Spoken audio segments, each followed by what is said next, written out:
Hello everyone. Thank you for that many subscription. We reached over 1,000 subscribers today, and many people ask me, "Hey, you didn't really explain how to fly a helicopter." This is why I'm doing this quick course, a basic flight for beginner lesson. So let's get started.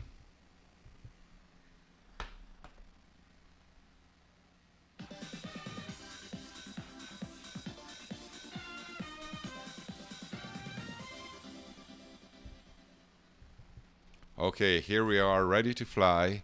As always, Bella Coola, Canada, and we're gonna do some checks before. So I hope you watch the video on the control settings, and if you can't really fly helicopters, I made another video on how to fix bugs for helicopters.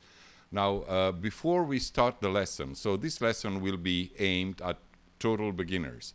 I will just disable all the advanced features and teach you what are the basics of helicopter flight, as long as you know collective and pitch and roll goes. So collective and cyclic, we will kind of ignore the pedals for the time being, so that you know how to maneuver your helicopter, especially in forward flight.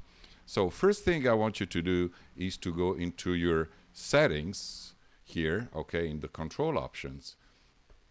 And we did this profile during the previous tutorial, and you go into the sensitivity. So by default, you see the sensitivities are set like a curve here and here as well. So whereas the slider is at 0, as you see, it's kind of straight. This is the collective. I want you to put all the sensitivities as close to 0 as you can, and maybe so it's kind of a straight line and no dead zone, because this will help controlling the helicopter. I'm really looking at the curve here, as long as it's straight, and pedals, you don't want any lag on that. You want a full straight control on your helicopter. So this is the first thing, and it's done. Cool. Apply and save, go back. Then I'll just quickly go into the assistance options, because in the piloting thing, I have my helicopter assisted tail rotor and cyclic. I will put them to on, because this is a beginner course. I want you to fly the easiest way possible and concentrate on how to actually fly the helicopter. So I will move into the cockpit here, and I want to also have a sight of my vertical speed indicator, which is this one back down there, okay, vertical speed indicator, and my speed indicator here. We don't need any other controls at the moment. Yes, obviously the attitude, but the attitude, as I'll explain, you really don't look at that instrument, you look outside. Helicopters are really have machines that you control by feeling, and the feeling you obtain by always looking outside. So never look inside, just glance once in a while at your vertical speed and the speed when you do the maneuvers, but most of the time really look outside. So I'm gonna quickly take off here. So I just lift my collective and go into a hover, and since I have the assist ready, I don't really need much pedal or cyclic input to be there. This is the ground effect I explained in lesson number 1, and I'm gonna just move into the main aircraft lane, having a look at right, no one's there, cool, okay, and I'm gonna take off. So I want to be like hovering at about 3 meters or 10 feet above the ground, using my pedals to do a turn.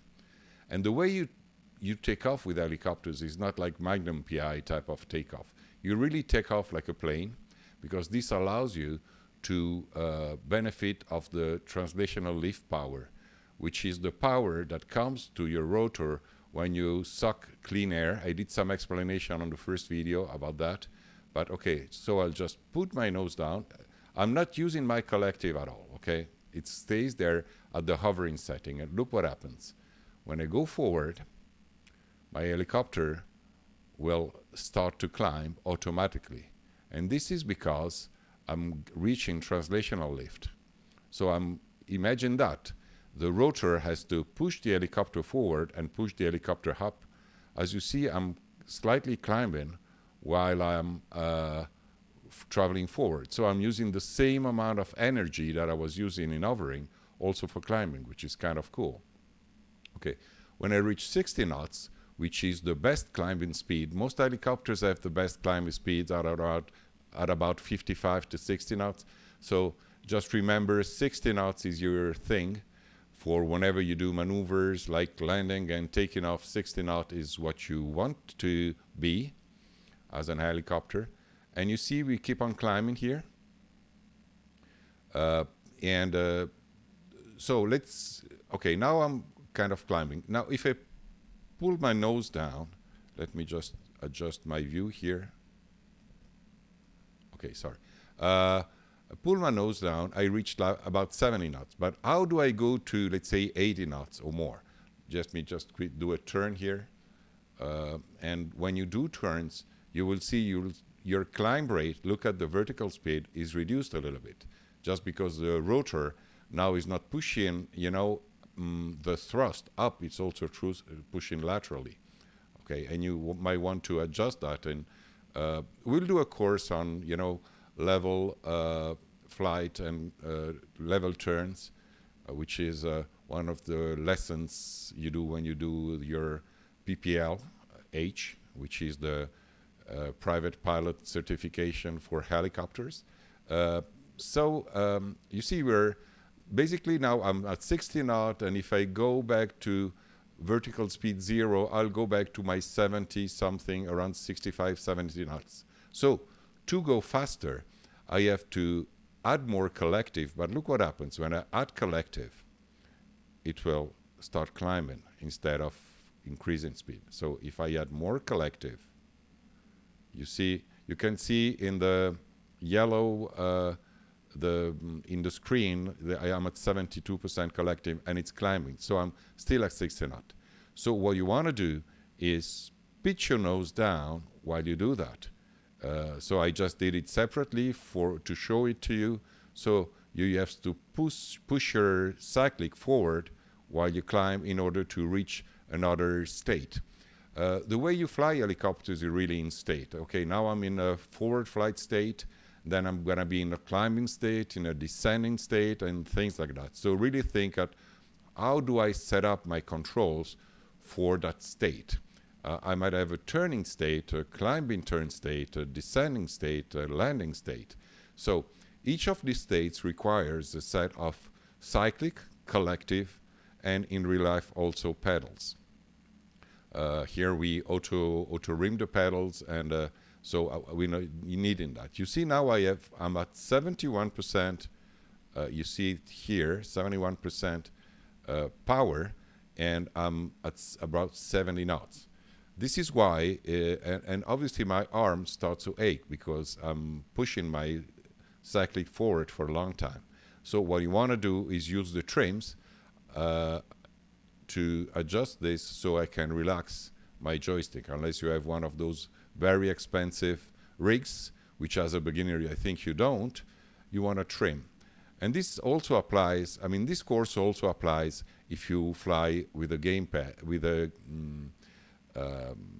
gamepad, because it's basically the same thing. You want to have your trim set on some buttons so that you fly stable. Now I'm gonna still put some trims, and I will trim my helicopter so it stays at about 80 knots, almost there.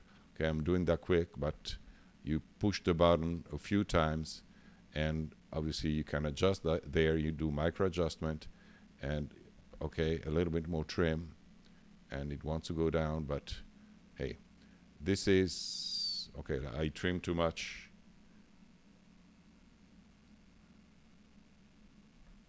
Okay, and you kind of find my joystick is currently at 0, and as you see, I don't have to do that big effort anymore to keep the helicopter straight on level. And this is how I'm flying at 80 knots approximately. Okay, now let's say I want to climb on this strange building. This is, okay, I don't know what this is. Let's say a wall. I don't think it exists in real life. What I can do, I can really, pull my cyclic back, okay? I will not trim for the moment because I will use that.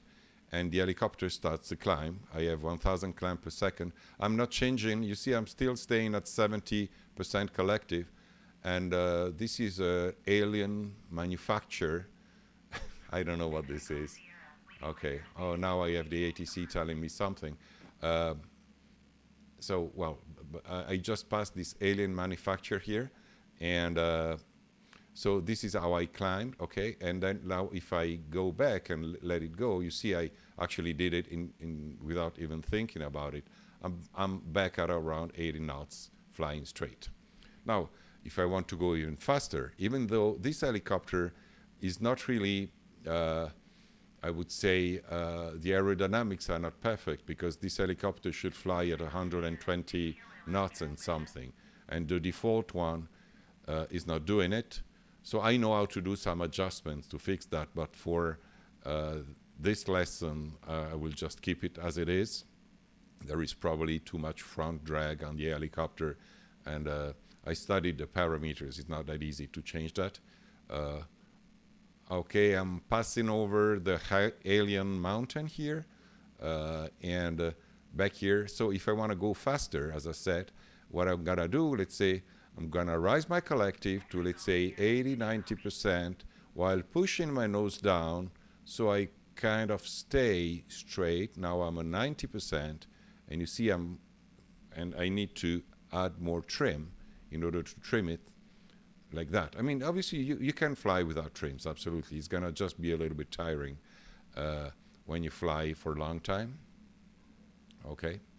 So this is the basics. I hope you got it. Now, as I'm approaching and you see I'm flying at 90 something. Let me go to 100 collective. Okay. Okay, I'm at now around 100% power. Okay, and what I feel here is the stabilizers. What this little bumpiness you feel here is the stabilizers, which is especially the horizontal stabilizer, which is setting my nose, tries to set my nose in a certain way. Okay, so I'm at 100. You see, I'm at 100 knots. I'm trimmed, a little bit trimmed, yes, substantially trimmed. And now I have my hands off the helicopter, and I can, do some sightseeing, looking at the things around.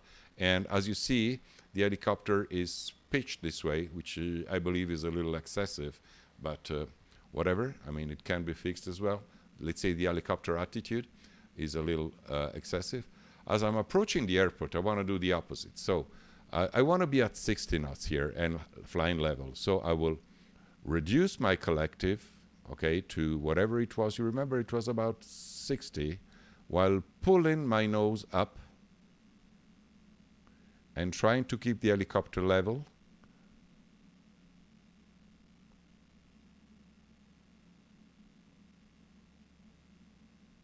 And I will reach my new speed.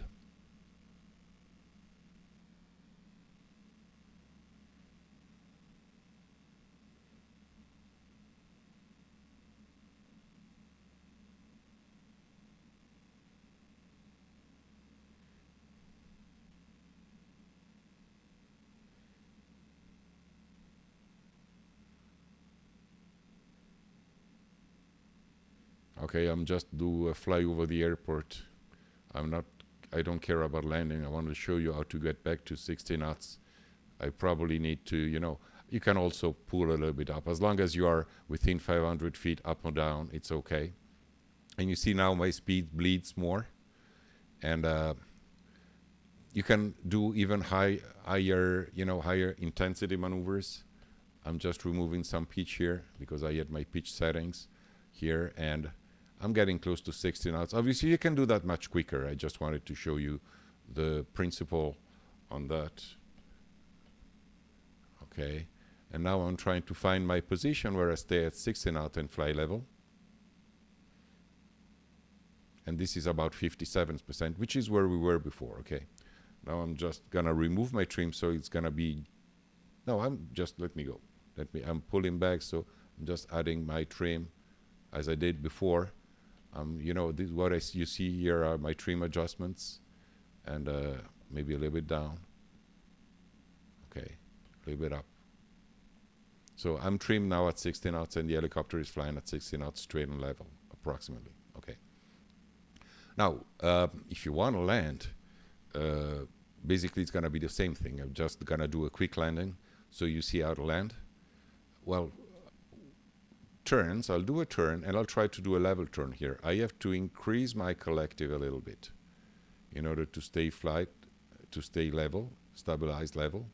In real helicopters, you have a difference in power when you fly to the right or to the left due to how the tail rotor works, but I don't think it's modeled here. And now, okay, I'm a little above the airport. Let me do a descent, and then I'll just do a turnaround. Nobody's here, so I'm gonna descend at 1,000 feet a second, and so I'm lowering my collective, and I wanna stay at 60 knots, okay? So I'm just lowering my collective until I find the proper attitude. So descending approximately 10,000 feet a second, 60 knots. This is where you want to be. Sorry, 1,000 feet a second, not 10,000. That would be too much. And helicopters, in fact, an helicopter will be able to auto-rotate to the ground without any power. I will show auto-rotations in future videos, meaning an helicopter without power can land as if it had wings, no problem. So you see here, I got distracted here. I want to be 1,000 knots, so I need to add a little bit of collective here. Let's just me do a turn right after the airfield so I can show you a proper landing. I'll just, okay, I want to be 60 knots level, okay, so I'm playing with my cyclic and collective to get to that there. I'm gonna put my nose down a little bit. So I'm reaching 60 knots. It's okay if I gain some speed, no big deal. A turn here, okay. Pull some collective for the turn, 60 knots, straight and level.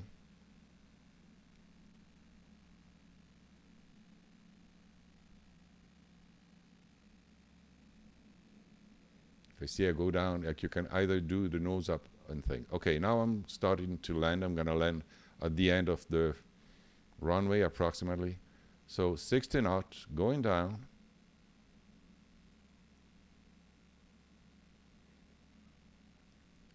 And what you want to do is be in a hover 10 feet or 3 meters above the ground as you did before while slowing down. This is what I'm doing here. So let's say approximately here. And what happens is you will have to increase collective because you're losing the translational lift. So the power, the additional power you get from getting clean air into the rotor. As you see, I do that instinctively, but if you look, my collective is now at about 60%, 70% as it was before.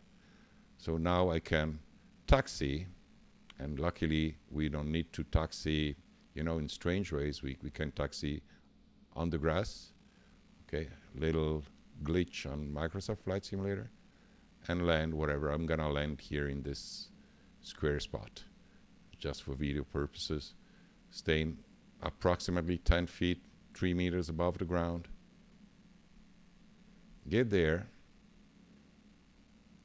find my spot, stop it. You'd always want to fly forward, you know, not backwards, and slowly lift the collective until you touch down here. Okay, here we are. This is a good landing. Well, it's a little rough, but it's better to land going forward than, you know, being stopped, or especially do not go backwards, okay? Try to land with some forward momentum as long as you're a beginner, and when you increase, you'll be able to completely stop the helicopter and land as you see doing in movies. That will come with practice, practice, and practice. Thank you very much. I hope you enjoyed this quick video. Please subscribe if you didn't, and like as well. It helps me a lot. And have a good evening. Bye-bye.